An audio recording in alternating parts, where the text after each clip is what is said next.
So, ayan, kasorpresa. Meron tayong tripping today at hoping done reservation. Hi, ma'am. Hello. Hi.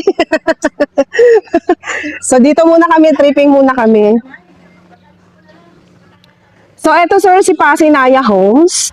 Ito po yung isa sa pinakamura nating house and lot. At ito po yung Sunturay sa Barangay Sabang Naik, Cavite. Dito po tayo sa number 42. Doon tayo, ma'am, sa 42, ma'am. Dito, ma'am. Number 42. Ito po yung ideal design natin na Sunturay sa Sabang Naik, Cavite. So, ito yung Meralco, sir. Kasama po yan sa reservation at sa tubig po. Pasok kayo, ma'am. Lock, sir. Dito tayo, ma'am, sa upgraded. Dito tayo, ma'am, sa upgraded. Try natin po, opo. Baka bukas yung likod.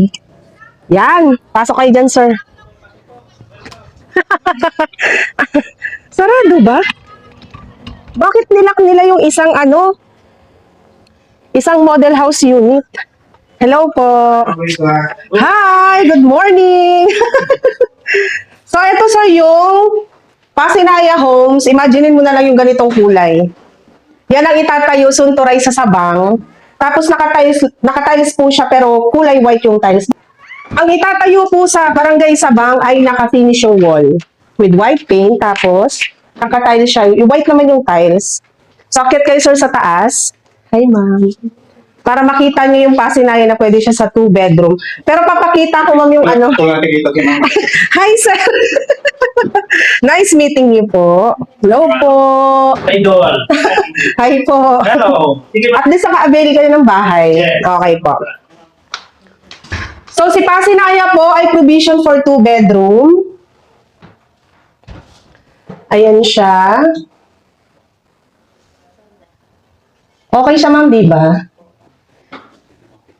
Ang lot area po nito is 30 square meter. Ang floor area po is 32 square meter.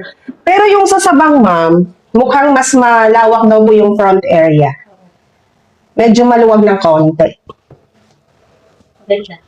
Ipapakita ko na lang kay Sir, ma'am, yung turnover natin. Pabukas kaya dun sa likod? Sir, tingnan mo yung laundry area mo, sir. Ay, nakabukas, ma'am. Tara, ma'am, dito tayo, daan, ma'am. So, eto po ang ating new Pasinaya Homes. Wow. Ito yung ideal design natin na itatayo sa Barangay Sabang Naik, Cavite. So, ayan, sir, naka-tiles na po yung ating flooring.